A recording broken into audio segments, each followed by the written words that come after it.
We're back talking about... We are back talking about the Jeffersons and the cast of the Jeffersons. There are two other cast members that I need to mention to you and want to get your reaction on. One, of course, Ned Werdimer played Ralph the Doorman. Yeah. Marla Gibbs, Florence the Maid.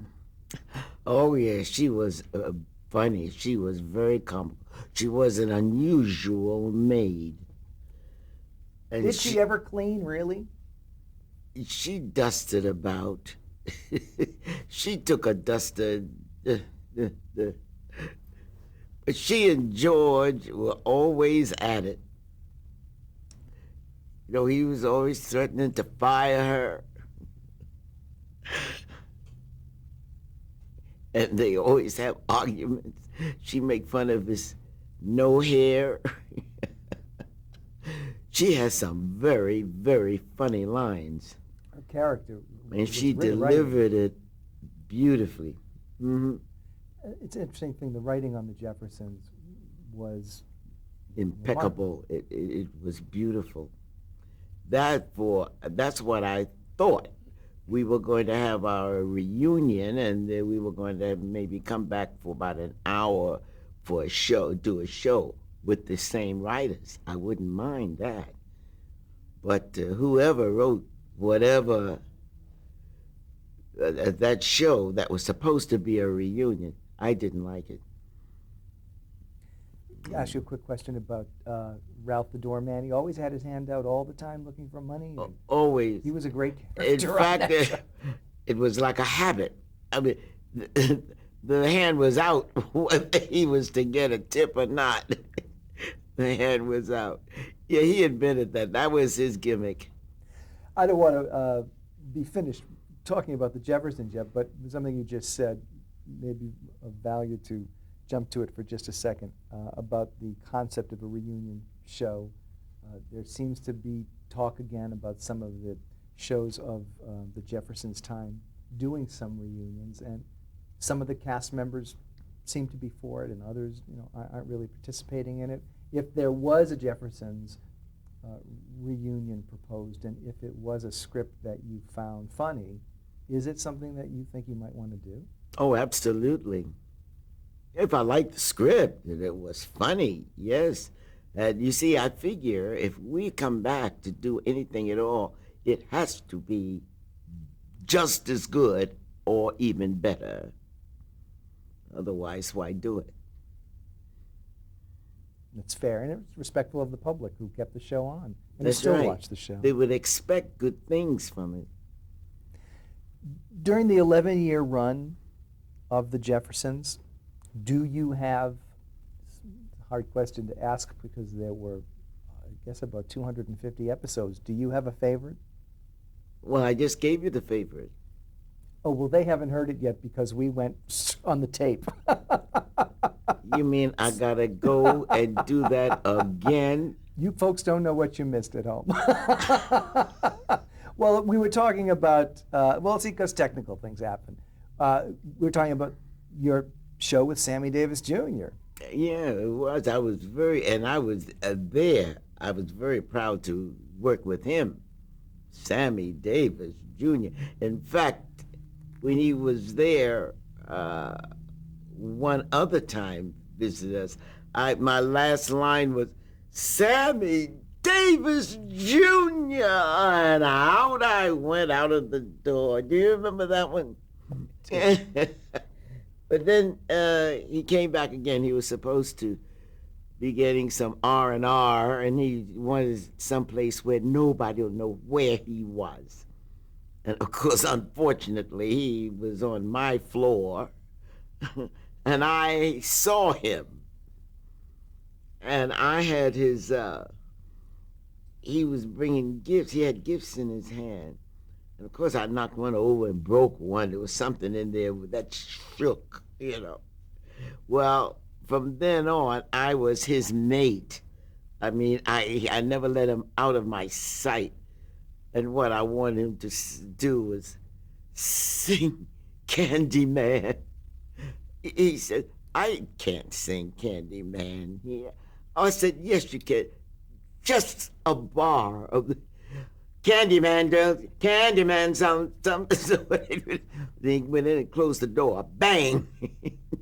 He wasn't so happy that you were always after him. No, he was not. And I got him out again, and I wanted him to come over to my house and sit on the sofa with me, and we have a picture taken with me, see. But we couldn't do that because Florence, the maid, was out with the camera. It's always something. It's always, and I had to wait till she got back home so we could take the picture. There's a very funny line in that episode. You, if I recall correctly, knock on Sammy's apartment door. He answers the door. He sees it's you. He says, Mrs. Jefferson, are you alone? And you said, yes, I'm alone. And he said, you go find somebody. well, go find somebody. Great line. Great line. You won an Emmy Award as Best Actress in a Comedy Series for The Jeffersons.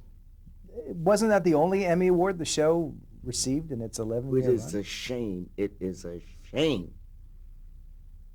There should have been at least 4 or 5 other Emmys given for the writing, for the direction, for various things. At least 4 other Emmy Awards. And Sherman was plus never acknowledged. the actors, yeah, couple of actors, you know. It should have been 4 or about 5 more Emmys presented.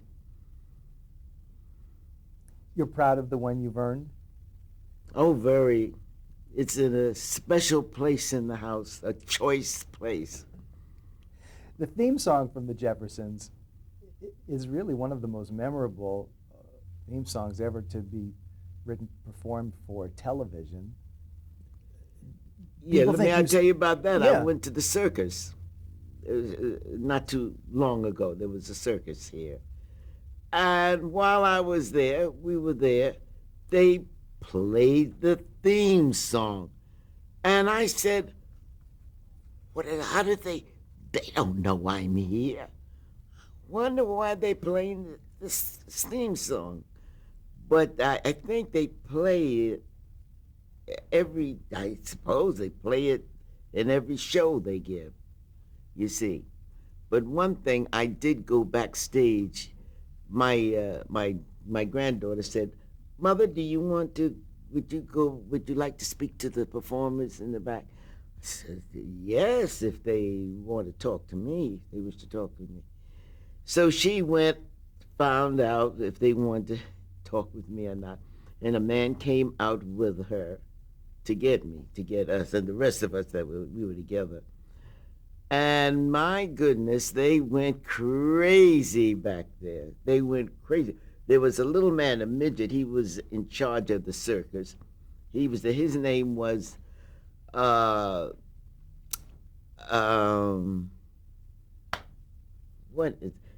it was the name of my boyfriend that I first went with when I came here. Well, that says a lot right there. I said, it's a good thing he's not here, because if I had his neck between my hands.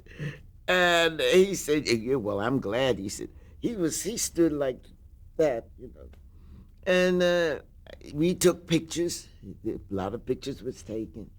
And it was very nice seeing. And if I had gone back, I could have gotten in free, you know, anything. But I never went back. People think that that's you singing the theme song, don't they? Yes, it's Jeanette Dubois. She's the one that sang it. I wish I could take credit for it. But as I said, I don't sing. I just said I don't sing 1,000,000 times. I wish I could. Well, there's always the next project. Sure. I want to talk about work that you and Sherman Hemsley have done together after The Jeffersons. We talked about the possibility of a reunion show. If a good script came along, you'd be willing to do it. And I guess before I get into that, I want to clarify that there was never a closing episode of The Jeffersons. Never was, and that's what I'm upset about until today. And I have said that publicly several times. Who are you most upset with about it? I guess the network. CBS. Yes. That could have gone unsaid. But I think that they called us in April, like in the middle of hiatus, and to say that we were canceled. I didn't realize it. My cousin in New York is the one that called me and said, I understand that Jefferson's has been canceled. I said, who said so? I hadn't heard. She said it's in the tabloids. And that's how you found out. That's how I found out. And I thought that they could at least have called us back, maybe, and we had like an hour closing show. You see, the other sitcoms, they had a closing show. Mary Tyler Moore, MASH, and the others that were playing along with us at the same time. They all had a closure. And I thought we should at least have that respect. We had been running as long as they had. But we didn't. So, therefore, I figured no point in having the reunion if I didn't like it. No. Of course, the show remains as popular today, if not more so, than it was in its original run. Yes. Between the airings on TV Land and Nick at Night. The fact it's also very successful in international syndication where they have you speaking in Italian or German or French. I heard myself in Italian. I thought I was wonderful. But did you understand any of it? I speak with my hand. I talk with my hands anyway. So it worked well in with the dialogue with whatever I was saying. But yes, they recognized me on the big street. I was living on that street in the hotel. How the people recognize me, I don't know. Because, I mean, you don't see me every day. They see me maybe on TV, but not walking in the street. And plus, I wasn't talking. I mean, you didn't hear my voice. And even if they did, I'm not the same voice. It's somebody else's voice. We had a lot of fun, though. The two people that voiced myself and Sherman, they were two little people. This is in Italy. Italy. Yeah. It was so nice. And the flowers, they gave us flowers. And there was 3 singers, black singers, that was singing, that was there visiting too. And they sang our theme song. And the master of ceremonies was marvelous. He asked us questions. I asked him a question. He asked me a question, and we answered. And then he'd say it, repeat it in Italian. And everything he was marvelous. He had to speak English and Italian. And they were wonderful to us. The benefits of having moved on up. There are many. I want to ask you about Louise's relationship with George. That's an enduring love. Why did that marriage work? Was because I kept him in tow. Louise did. Kept George in tow. That's how it lasted that long. And George really loved Louise. You know, he was hot-headed. I'll give you that. But he listened to her. And what she said was the last word. whether he thought he had the last word or not, she had the last word. That's how that marriage lasted, as long as it did. Nobody would put up with George like Louise. But she really loved him. Yes, people have asked me, how in the world could you stand that man? You know, people on the street. I say, well, if you was getting the money I'm getting, you'd stand him too. Very good reasoning. When the Jeffersons finished its 11 years on CBS, it wasn't as though you and Sherman parted for long. There seemed to always be projects coming up that brought the two of you back together, either as George and Louise or perceived as being the two characters. You did a feature film. You did Love at First Bite. You did Lois and Not Clark. together. Oh, you weren't in the same thing together. Oh, we were in it together, but not in it together. Yes. Yes. 2 appearances on The Fresh Prince of Bel-Air with Will Smith. Did you enjoy that? Yes. Oh, yes. Then the Old Navy television commercials came along, and you and Sherman were able to translate popularity from television and the Jeffersons to this product of clothing. Did you have a good time doing those commercials? Were you surprised that came along? Oh, yes. I had a good time doing it. I was ill at the time, but I managed to pull it off, you see, because I am a trooper. And through all this illness, I did the commercial. And I said to everybody, including yourself, did I look like I was in pain? No, you didn't look like you were in pain. I said, good, because I was. But it was a good commercial. I like the idea of going skiing. I like that. You know, the action part. Actually, in Old Navy commercials, I think there were 5 of them that ran for about a year. So people saw you in a lot of different scenarios. You Oh, 5 of them? Yeah. And then Denny's? Denny's restaurants came along. Yeah. Did you have any hesitation about that campaign? No. But I didn't have much action in it, though. I wanted more action like I had. And see, I wasn't feeling bad. I wasn't ill when I did Denny's. You said, bring on the skis. Yeah, skis. I could do action commercials. I would like to have done that. But all I did was twisted my wedding ring. You know. But Denny's was a nice commercial. Are you comfortable when you're in the situation like you're asked to endorse a product?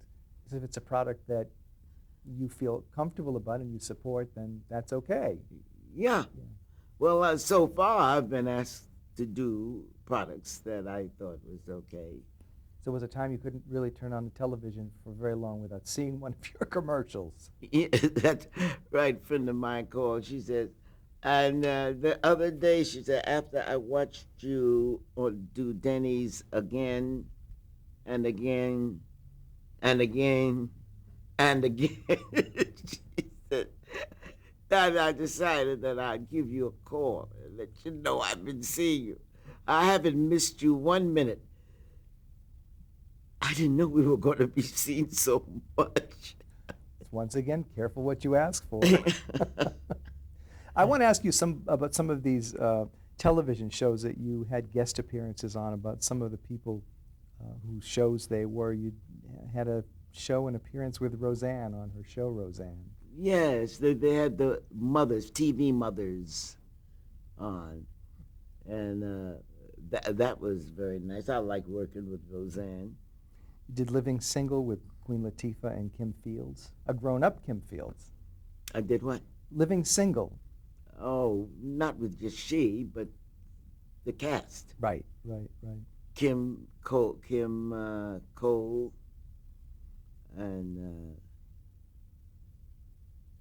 that was a good episode. You were a secretary, I think. Yes, yeah. I had a tight ship. I mean, I took no guff, and they wanted to get rid of me fast, if not sooner. How was working with rapper LL Cool J in the house? I was good because we were in the bed together. Did you see me? I said to everybody, did you see me in the bed with this young man?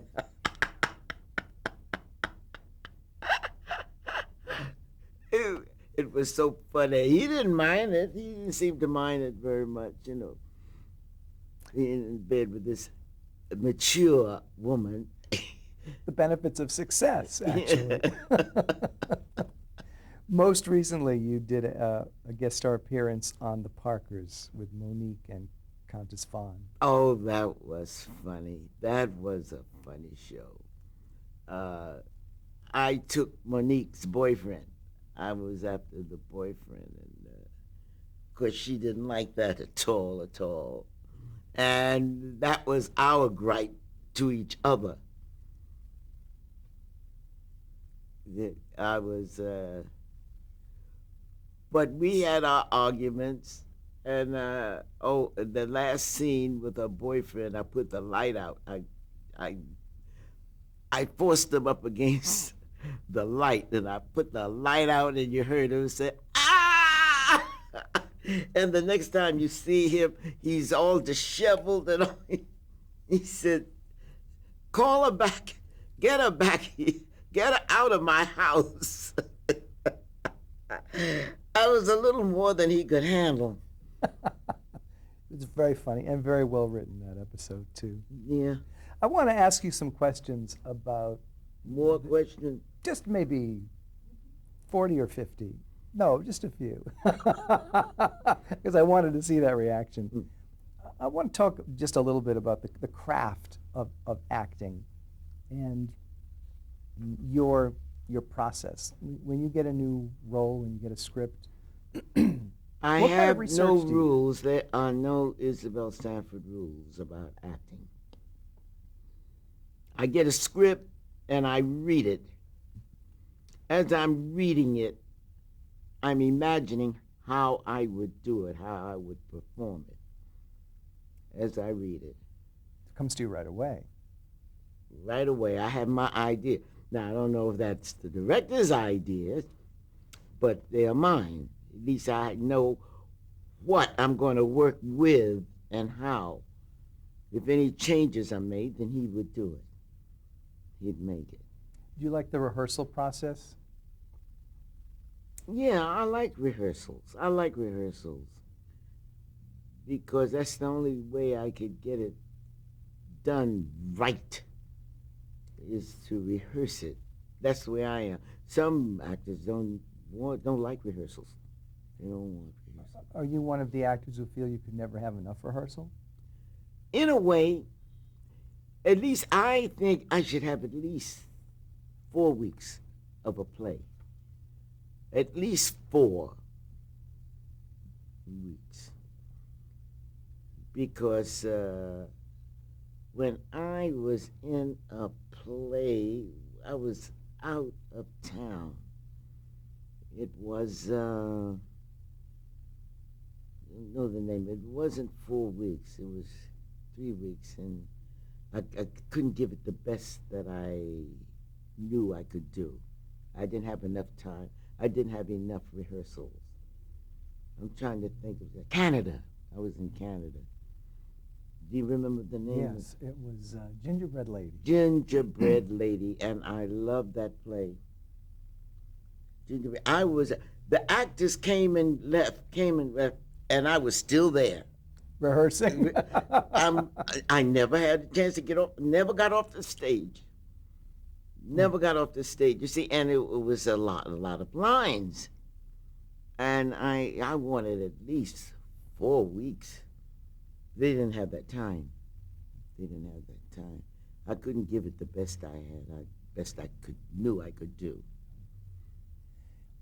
What was the most important advice that anyone ever gave you about acting? Can you recall? About acting itself? Or about the profession? No, I remember Carol O'Connor advising me to go and do the spinoff of the Jeffersons, because he said he believed that every actor should have at least one episode, one sitcom, one series under their belt. That was good advice for me, because as I said, I didn't want to go, but I took that advice. He was right. Yeah, he was absolutely right. He was. I want to ask you about two recent films that you did, and you see I'm almost done. Two recent films? They are, yes. You did, in 1996, Original Gangsters with Pam Grier and Richard Roundtree. Fred Williamson. I remember that was shot in a very hot Peoria, Illinois in the summer. Almost killed me. Almost. The heat was something you could never believe. Fred asked me, he said, "You ever coming back to Gary, Indiana?" I said, "I don't think so." And so it is. Yeah. It was very hot. It was very hot. You did a Lifetime movie, television movie, Jackie's Back, where you played Jackie's Play Mama, directed by Robert Townsend. Do you remember that? Yes, I remember that. That was, it was a short part. I was, a neighbor that lived in the block, I think. I was, did she have a problem with me or something? She'd send you candy every Christmas, I think. You shoot her off of your property. I remember that. That was funny. I did what with it? You shoot her off of your property. Oh, well, yes, that's what she remembered. It was, when she was a kid. I shoot her off. Yes. I shoot her off, yeah. But she went to Hollywood and became a star, and she came back to her hometown to visit. And that's where she came by to see me. She wasn't too anxious to see me. It's a matter of fact, I wasn't anxious to see her either. But it was a funny show. We're coming into the final section of our conversation to sum up sort of what we've talked about in your career. And sum up, that means go over all we have said? Not exactly. But let's try this. That face. Looking back over your career, do you have a sense of maybe what your greatest personal achievement has been? Achievement? Would it have been getting the Emmy Award? Oh, yes. Isn't that something I never thought of that? Yeah, well, receiving the Emmy award, but as I said, I thought more. The show should have gotten more than just one Emmy. Is there something that you want to do that you haven't done, or a choice you made that you regret having made professionally? No, but there are things that I want to do, would like to do, given the proper amount of time to get it right, to rehearse it. I would like to have a good role. It doesn't matter if it's a comedy or whatever, as long as it's good. I'm going to change tapes for one last time and then come back with a couple of final questions.